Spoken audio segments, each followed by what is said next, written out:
Coming up on this week's Cannabis Coast to Coast News with Alaina Pinto, the White House remains adamant that any federal reform of cannabis laws is not on the agenda. Maybe these ads will help. President Trump had the courage to sign Right to Try, healing American patients. Let's do it again. Reschedule cannabis and put America first. American Rights and Reform PAC is responsible for the content of this advertising. A political action committee funded by MSOs is spending $1 million on a campaign to remind the president of his campaign promises. And cannabis tax hikes in Ohio get shut down, and we hear from one of the lobbyists who made sure that would happen. In other words, rather than legalizing, the way the bills were reading was to criminalize. And that's not what legalization is about. Plus, the founding executive of New York's Office of Cannabis Management, Dashida Dawson, is resigning, while the U.S. Supreme Court sides with a truck driver who tested positive for THC after buying a CBD-only product and now will get triple damages. Plus, in Michigan, it's the Hash Bash, an annual celebration of all things cannabis in Ann Arbor, Michigan, at the university, and Amy Carter was there. Plus, Apple unveils a great new product on April Fool's Day. It's the iBong. According to their VP, Trent Vapeworth, it costs only $1,999 and has specific strain pods and charging cables only available through Apple. It looks great, but in reality, it's just another hoax on April Fool's Day. No fooling here. Alaina Pinto is back on Cannabis Coast to Coast News.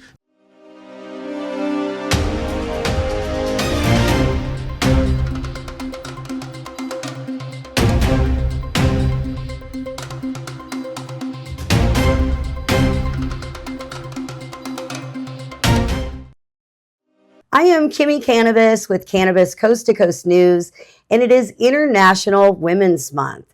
So we are sitting with some of the very fierce women in the Oklahoma cannabis industry. And today we are sitting with Mary Lane Porter. Yes. Here this whole time I've been thinking her name was Mary Jane Porter because she's in the cannabis industry, so it just fits, right? It's very common. Most people think it's Mary Jane when they meet me, so that makes total sense. I'm Mary Lane, who sells Mary Jane. Yes, yeah. I love that. I love that. And she's been anything and everything from janitor to CEO. True. So I've been really, really wanting to sit and chat with you.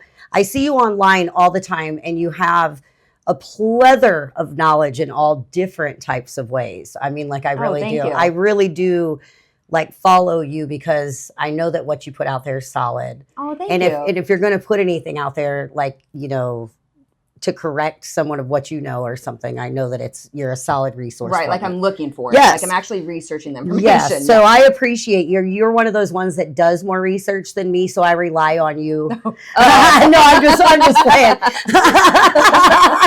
I do really though. Some of you guys that really are really good at that though. You know, us that aren't really good at it rely on some of you that are really good at it. So we're sitting here at the Holiday facility. Yep. And this is a cannabis company that, what do you guys specialize in here? So we sell disposables, blunts, pre-rolls, and we sell both the premium line and economy line to make sure we can fit everybody's budget. Okay. And what is your position and role in this company? I'm the sales director. I was hired in February 2024 to revamp the company.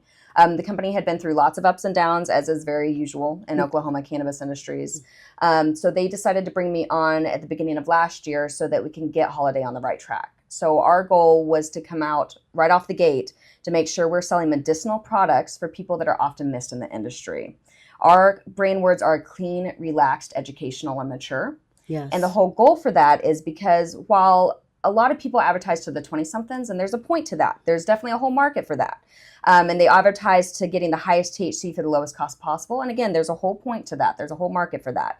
But for us, we realize there's a big market being missed, and that's the 30 to 60-year-olds. Mm-hmm. Those are not only typically the people with more money than 20-somethings, but they also genuinely care more about what's going inside their body. And so we're wanting to make sure that people understand that there's a clean product out there that still can get you stoned if you use it recreationally, but can also help you if you want to use it medicinally as well. I love that. And I have been stating that like my age group has more money to spend on the, like as far as like I've been saying that on even marketing, like outreach for things a lot. I'm like, you guys are all marketing to 20-year-olds. They're broke. They don't have as many aches and pains, and they don't care what they're putting in their bodies. Exactly. I'm not saying all of them, but some of them. We were all 20-somethings, right? Yes. We've all been there. There's a point to that. There's a market for that. But the problem is when you segregate just that market because it's catchy, it's exciting, it's sexy, you're missing the whole market that is embarrassed to go toward those things. We're not going to be out there showing our butt cheeks and our boobs as our advertisements, where again, no judgment on the people that want to do that. I support that. It's just, we want people to know if that's not something you gravitate toward, that's great, because we have that. Yeah. And that's something that I've been very, very passionate about, because I do use it medicinally. I've used it recreationally, but medicinally there's a big point to that Oklahoma's been missing, I think. I think that a lot of us that thought we were just using it recreationally, a lot of us women, yes, we thought we were. Like, I thought that I was, like, for years, because I've got like 40, I've been smoking longer than most of the people that are in the industry are alive. Right. Okay. So, I'm not saying, but I have. Yeah. So, like, I always thought it was recreational. And then when I started learning more about it and seeing how it affected, like, my life as a mom, or, being able to cope with my job, or being in an abusive relationship, or like just the taking the edge off and being able to cope.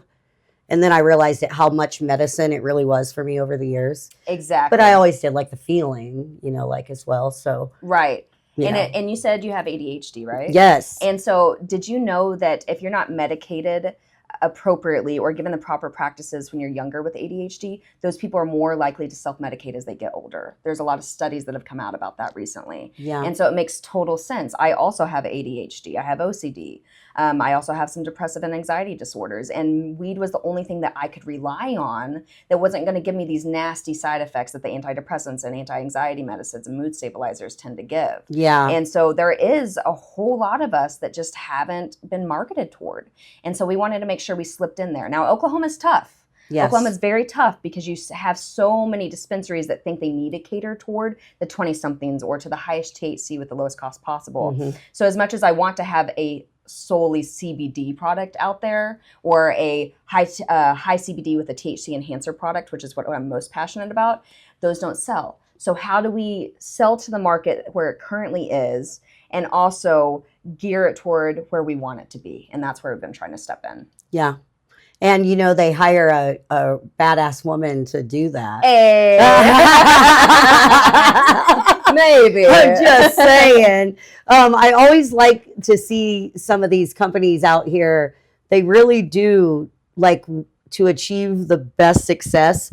There really are women at the head of a lot of these companies. Yes. Yeah, there are. I mean, there may be a male owner, but there's a female that's running the show. There's a powerhouse in there. There is. That's true. That's most of them. And the ones who are misogynistic or just weird, or they don't understand the importance of having that female balance, a lot of them go out of business. I'm not saying all of them, okay? Yeah. But I've seen a lot, and I've worked for a lot that have gone out of business. Yeah. And so that's why I wanted to find a company that was supportive of good products, supportive of medicine, but also supportive of women and diversity. That's really, really big to me. I'm really glad that that's a thing here with Holiday and stuff. I mean, that even is more appealing to me to get out here and talk to you, because in this climate and all, we need we need more of that. Exactly. A lot of people are shying away from the diversity, and I'm afraid, a very bad turn that we're taking. Oh, it's a horrible turn. Yeah. I mean, if you ask me. So what on that one, do you see a lot of diversity in Oklahoma's cannabis industry? I do see a lot of diversity, and it's odd because Oklahoma has this weird mixture of kind of a redneck mentality, and then a weird mixture of kind of a ghetto mentality, and then a weird mixture of a whole lot of professionals trying to figure out where we fit in. But we have so much diversity when it comes to gender, when it comes to sexual orientation, when it comes to religion, and especially when it comes to race as well. It's really out there. We just have to learn how to accept it rather than push it away like people are trying to do. Yeah. Because accepting diversity doesn't mean we're pushing away white. I'm white. Right? I get it. It doesn't mean we're pushing away straight. It doesn't mean we're pushing away anything. It just means we're trying to include everybody in the same circle. Yes, bring everybody in. Right, exactly. I mean, that's super important to me. That is one of the things, like with events, when I first started doing events, I saw a lot of the same people. And then I branched out and I went to, actually, it was a woman's event. Okay. Oh. And there were tons. It was a women in weed event that Gina Acosta put on. Okay. And I was crying because I had not seen that much female diversity at any of the events. And I was like, this is my circle more so than what I had been seeing. Like, I wanted to add more of that. I'm very passionate about that part. Same, because I've experienced so much, as I wrote, as you posted on your Coast to Coast last time, I've experienced so many gross things. That's insane. But staying strong, staying together, not letting that build on us, but rather building on that ourselves is where we've got to figure out how to do that together. And that's what I've been really, really trying to hone in on, is making sure that, yes, I acknowledge that those things exist. I've experienced them. It's nasty. We can even talk about some of those if you want. But where it comes out on top is saying, hey, I had those experiences, but guess what? I stayed in the game. Yeah. And I turned it around in the way it needed to be. Yeah. So, like, one example of when you say you went through gross experiences, one example of that would be? Oh my gosh, so many. One example, for example, is the first company I worked for. It was a wholesale distributor. Unfortunately, they were not doing things up to par. It was kind of like a whole bunch of boys playing house instead of like actually running the business, which we see a lot in this industry. But for example, I was trying to explain to the sales director, quote unquote, I quote that for a reason. I was trying to explain to him, hey, I'm having a lot of misogyny out there, a lot of people either showing face, and trying to stand off once they find out I'm a woman coming to the meeting, or they're way too sexual and explicit. And he's like, well, just show your boobs and you'll make the sale. And that was his response. And I said, I thought he was kidding. I was like, haha, but no, like, seriously, how do we handle this? And he was like, no, I'm being serious. I was like, okay, that's not how we run business. And first of all, I could sue you for saying that. So let's not say that to people. I'm not going to sue you, but we're not going to talk about that. Yeah. But I was trying to explain to him the situations I gotten in. I had a situation where a purchasing manager asked to kiss me in front of his wife to make the sale. I had another one who said I needed to take off my shirt if I wanted to sell him a pound of weed that day. Another one who said that he wants to talk to the man of the business instead of me. Yeah. Those kind of things just became so common, and I'm seeing them less frequently now, which is good. That's hopeful. It is. It's making me more hopeful, but I think it's because those type of people can't run business. Yeah. And they fall off eventually. I've been in the industry for 5 years. Like, you see a lot come and go. But again, I handled those with grace as best as I could at the time, and thought about it. A, realized I needed to not go back to those situations. Yeah. And B, find the people that don't act like that. That's the big part. It's like finding, like, I can go back like 6 years and see, you always have your memories come up on social media. Yeah. To remind you of everything. Of all the times you've been through things. So you know who you've been through on hanging out, doing projects with, when you see those memories come up, and it's like, wow, the growth. The growth, exactly. I mean, honestly, I have so many more memories that I buried. Yeah. Because you can't dwell in thinking about it all the time. No, you can't. You acknowledge that it's there. Yeah. But I have to remove it from my memory bank. I have to take that file out so I can put something else more constructive in. Yeah. So I have the memories enough to know what happened. But to be honest with you, some of those I kind of blacked out because it was tough, especially being a lead sales rep from several different companies. I was driving on average 300 miles a day, 6 days a week. Yeah, the life of a sales rep in cannabis is a whole different.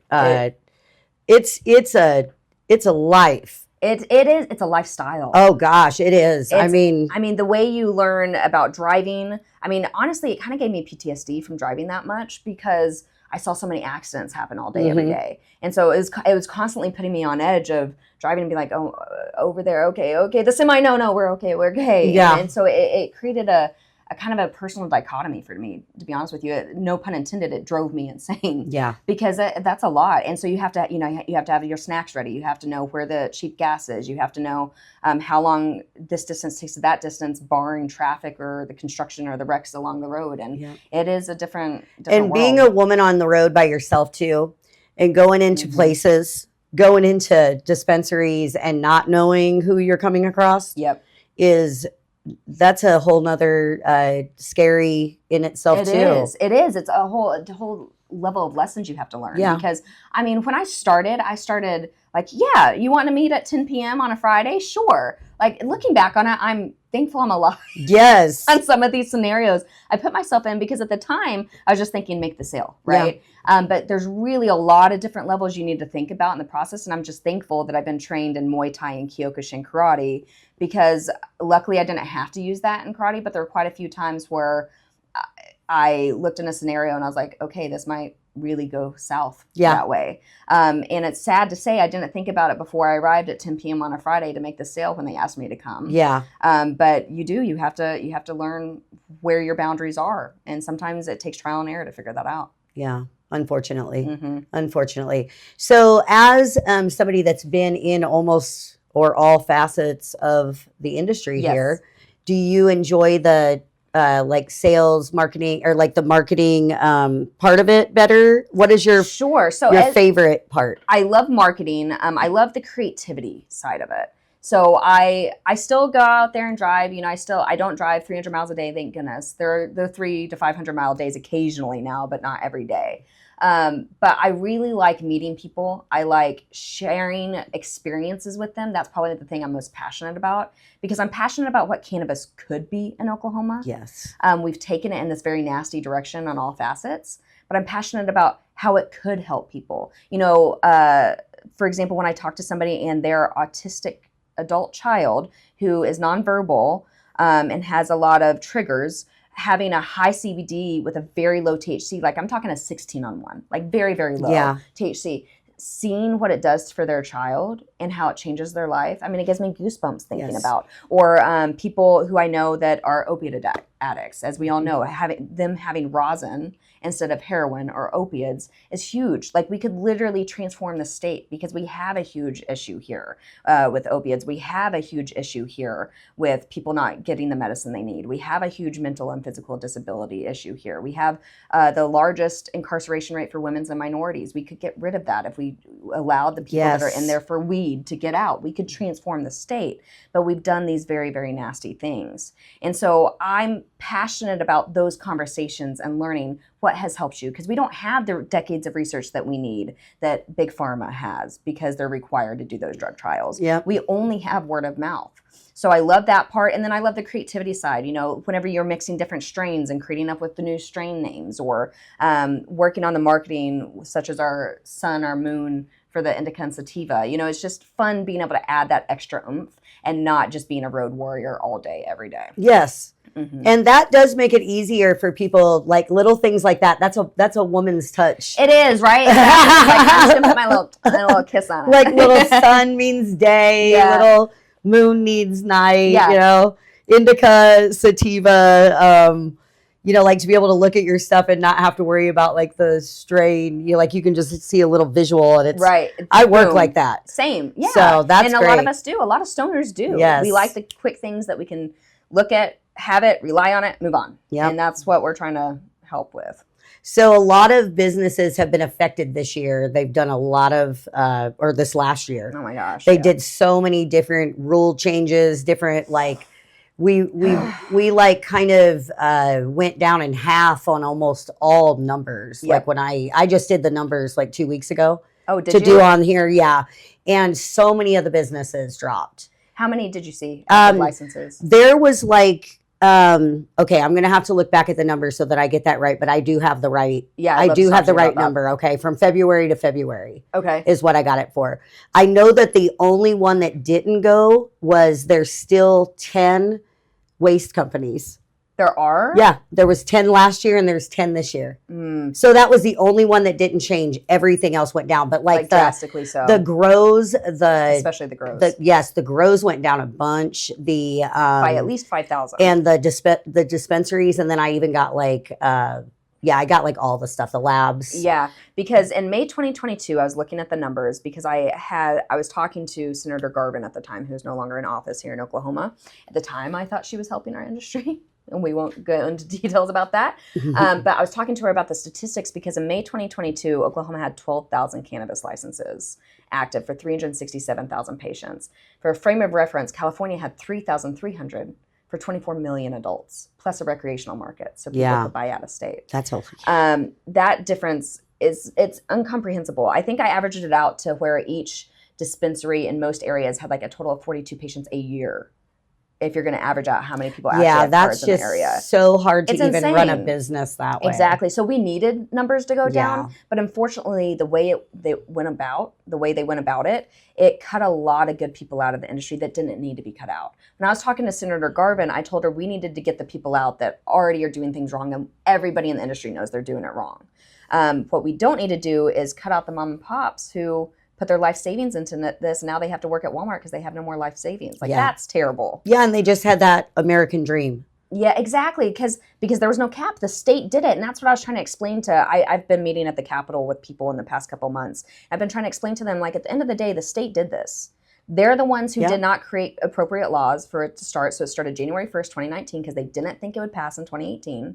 And so then we're in recovery mode ever since. But everybody who got in it, they were doing it right for the laws the state had made. So don't turn around blaming it on these people when they did exactly as you told them to do. Yes. And so we've got to find a happy medium. We can't have 12,000 licenses for 367,000 patients, but we also can't be cutting people out unfairly, almost unconstitutionally. Yes. Because the state didn't have their stuff together. There has to be a medium somewhere. There has to be. But we have to work together. Mm-hmm. Because one of the problems I've seen is a lot of people, particularly men in this industry, are ripping into OMA at these Capitol meetings. Yeah. And it's nasty. It's embarrassing. They have almost a misogynistic standpoint about it against Adria Berry, which granted, I understand why a lot of people are frustrated with OMA and the director.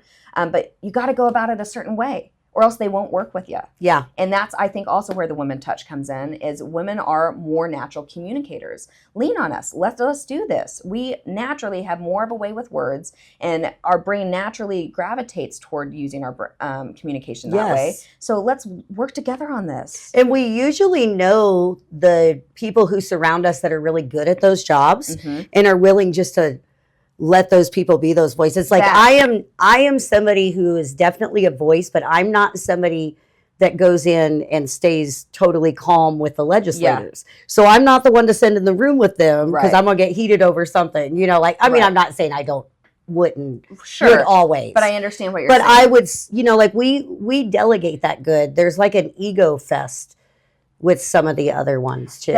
Exactly that. Set the ego to the side, guys. Yeah. Because as pissed as you are, as much as you want clickbait videos of you yelling at OMA and getting people to click on that video because you think it's so cool, it's not going to do a single thing except hurt us. Yep. So put your ego to the side and put help forward, and that way we can actually work together. Yes. Mm-hmm. I like that. I think that that's a good way to kind of end that, you know, like with the woman energy of, you know, working together. Yes. Willing to work together like we do in everything else in our lives, like, you know, organizing and stuff. The village mentality. Yes. I'm really, really impressed with the females that I see that surround me in this industry. We have some really, really fierce female energy in our industry, from growers. I mean, cultivators, let me give that the word that is that it deserves.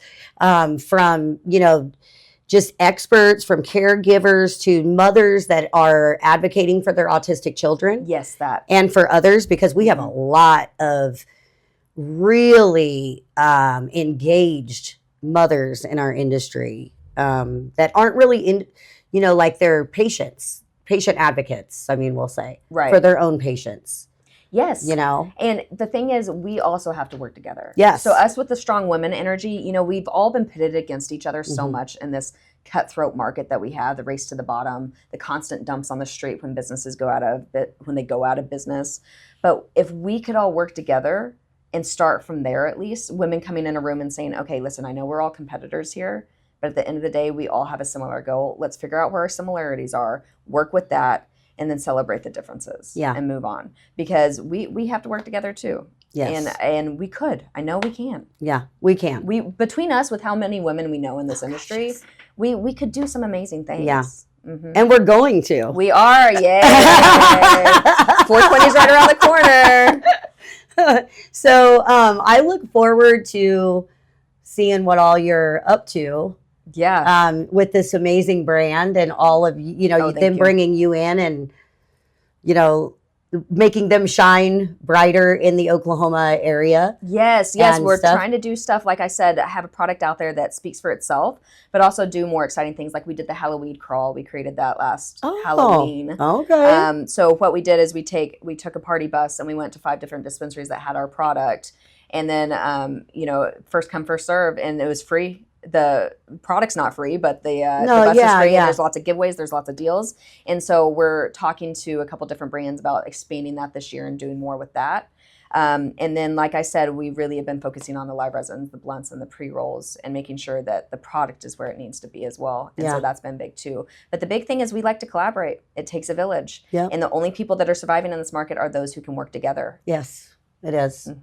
It is. That's all I'm seeing right now. Yep. Exactly. And if it's not happening, nothing's moving. Yes. And we don't have to vertically integrate, but just figure out how to work together. Yeah. For example, we've done a few pop-ups with wild gummies. And so because they're not a competitive brand, they're gummies, we're not, but we both have a name and professionalism behind us, then we can figure out how to work together. And that's what we need to do, is figure out where those partnerships are. Not everybody's meant to be a partner. Yeah. But we all are having to work together. So let's figure out how to do it. They don't know it, but they're my go-to gummy. Oh, are they? Yeah, they don't know. Well, I think they may know it a little bit. I think somebody may know it because, you know, I've talked to them a little bit. But yeah, they're my choice of my evening go to sleep gummy. They used to be my competitive brand. Did they? I used to be in R&R gummies. Oh, okay. Do you know R&R?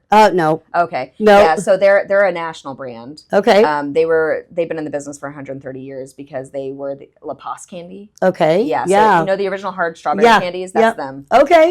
But yeah, Wild was always the big one where it was like, oh, dang, Wild's here. They're a good brand. They're a very good brand. And look, and now you work with them. Hey, now I work with Holiday. Full circle, right? Yeah.